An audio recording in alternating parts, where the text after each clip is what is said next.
All right, so I want to start off this video by apologizing to first and second period. First period, as we started the lesson, I told you I was extremely tired. I had been up since 1:30. My child just did not want to go back to bed. And so I completely skipped a step in the formula, just completely skipped it and didn't realize it until after second hour. So I apologize to both first and second hour. There are some things you need to add to your notes. We skipped a whole step in finding out the volume and part of that formula. So if you are in fifth period, I'm just gonna let you watch this video and take notes from the video. You can pause it as needed when I say to write things down. And again, I am very sorry for first and second hour. You don't need to rewrite all of your notes. You just need to add in the stuff that was missed. And so again, I apologize. Everybody has their off days, and clearly today is one of mine. So to start, we are doing volume of a cone, and our formula is V equals 1/3 pi times radius squared times height. And I'm actually going to put pi and radius squared in their own parentheses times height. Okay, so first and second hour, this is something that we missed. Okay, so I highlighted so first and second hour know they need to add that in there. So pi is 3.14. That's what we're going to be using. The r squared stands for radius squared, and the h stands for height. So in order to find the volume of a cone, you need to multiply pi, 3.14, by the radius squared. Next, you multiply that number by the fraction 1/3. And finally, you multiply that by the height. Okay, so this highlighted line here for first and second period, that you need to add into your notes. Remember that volume is cubed, so your units need to be cubed in your solution. Your reminders are that squaring something means you multiply it by itself, not by 2. So if you have 10 squared, it's not 20, it's 10 times 10, which gives you 100. When typing a fraction into a calculator, use the parentheses and division key or fraction slash. So it'll look like this, parenthesis 1 divided by 3 parenthesis. Do not try and round the decimal when doing these. You will get your answers wrong. Also, don't use a pi key if you happen to have that on a calculator. If you're given a diameter instead of a radius, you must first cut the diameter in half. A radius goes from the center of a circle out to the side. Diameter is going to go all the way across. So you're going to have to pay attention. If you're someone who doesn't pay attention to detail, you'll get all of the diameter questions wrong because you'll just enter that number as a radius. This is a lot to write. Go ahead and pause the video, write it all down, and then press play to continue.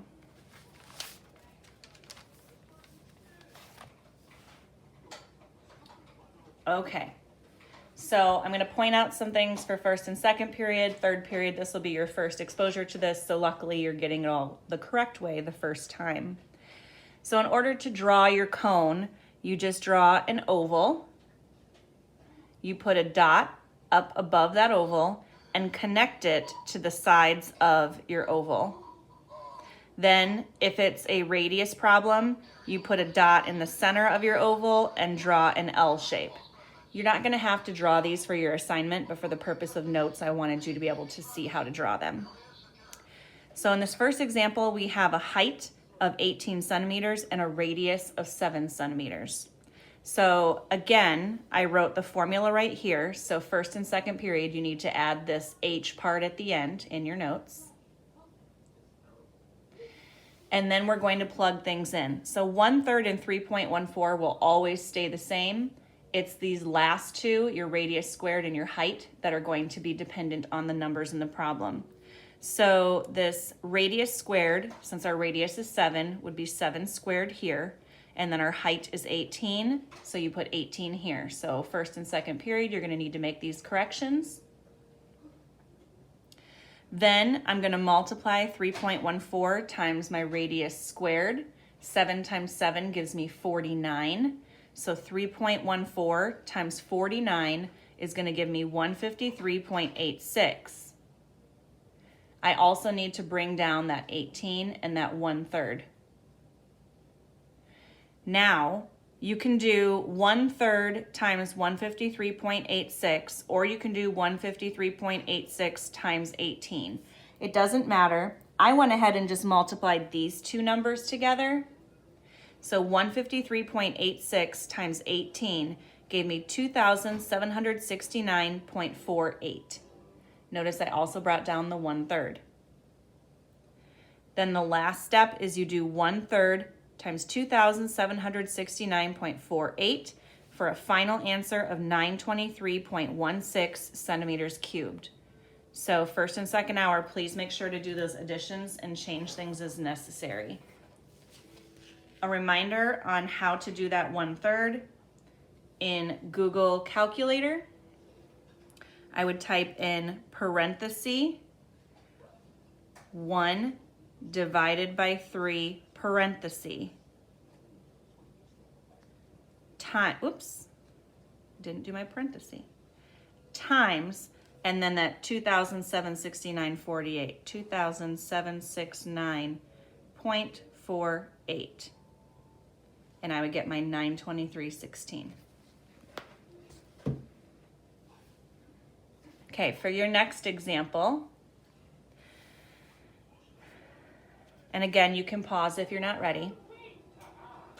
We've got 1/3 times 3.14 times our radius, which is 2, squared, times our height, which is 10. First and second hour, make sure that you put that in there. And then I did 3.14 times 4, because 2 times itself is 4. So you get 12.56. I brought down the 10 and I brought down the 1/3.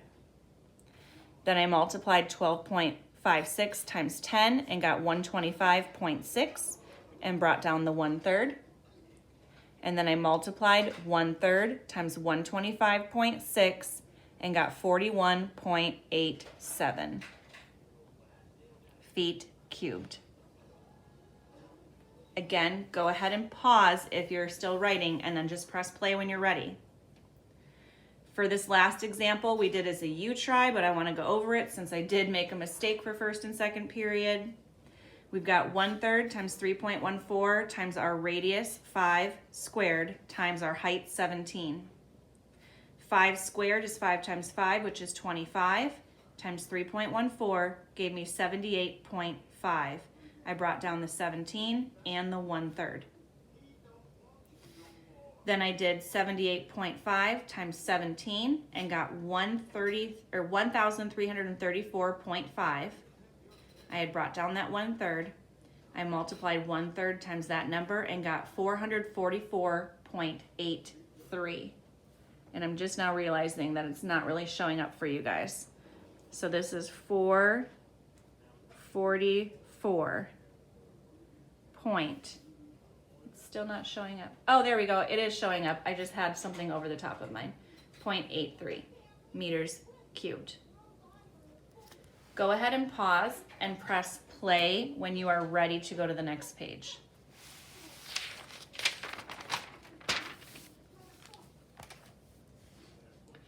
So for our last page, we practiced having a diameter. This is for when people that don't pay attention to detail, these are the ones they always get wrong because they just go ahead and plug 8 into the formula, or they plug 6 into the formula. And that's not correct. This one, it goes all the way across, it's a diameter. And we said the first thing you do when it's a diameter is you cut it in half by dividing 2. So if our diameter all the way across is 8 inches, you need to cut that in half so you get a radius, and that radius would be 4 inches. Then you do your formula as normal. So I've got 1/3 times 3.14 times 4 squared times a height of 9. 4 squared is 16. 3.14 times 16 gives me 50.24. I bring down the 9 and the 1/3. I do 50.24 times 9 and got 452.16. I brought down the 1/3. I multiplied 1/3 times 452.16 and got 150.72 inches cubed. For the last example, so press pause if you're not ready to go on, We have a diameter of 6 meters, so I needed to cut that in half to get a radius. I got 3 meters. I have 1/3 times 3.14 times 3 squared times a height of 25. 3 squared is 9, and 9 times 3.14 is 28.26. I brought down my height, I brought down 1/3. I did 28.26 times 25 and got 706.5, brought down the 1/3. I then multiplied 1/3 times 706.5 and got 235.5 meters cubed. Again, my deepest apologies to first and second period. The good news is there's not a lot that you need to change or add, but there is a step that you need to have in there or you will get your assignment wrong for Friday, okay?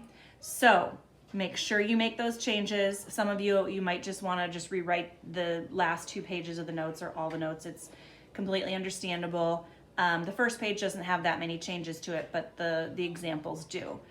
So again, I apologize. Everybody has their off day. Being up since 1:30 with a child who would not go back to bed definitely threw me off my game this morning. So I wanted to make sure that I got this to you and it got corrected. Okay, you're going to use your notes on your assignment for Friday. So make sure you have all this written down. It's on YouTube, so you can go back and watch it to rewrite anything that you missed or needed to change. And I will see you guys, well, I won't see you, but I will talk to you tomorrow. Go ahead and email me if you have any questions tomorrow. There's no Google Meet because it's Friday, but you most definitely can email me with any questions you have. All right, guys, have a great day. Bye.